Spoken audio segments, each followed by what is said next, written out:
নমস্কার, সকলকে আমার প্রণাম জানিয়ে আজকের যে কবিতাটি পাঠ করব, কবিতার নাম ইগো।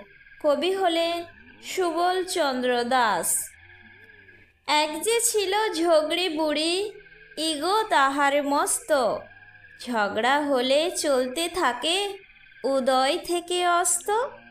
কেউ পারে না তাহার সাথে, বিচার বসে বেশ। ভগবানের অশেষ কৃপা, সবাই খায় কেস।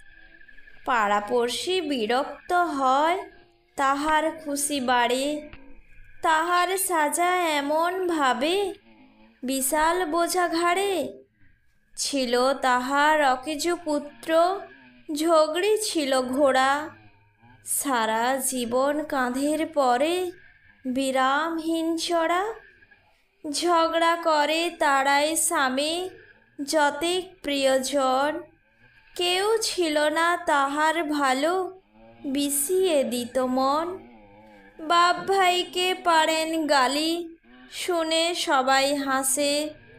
ইগো তাহার বজায় রাখে, থাকে নিজ বাসে। উসখুসে করত সদা, ইগো রাখার জন্য। আজকে তাই প্রণাম রাখি, ঝগড়ি হল ধন্য।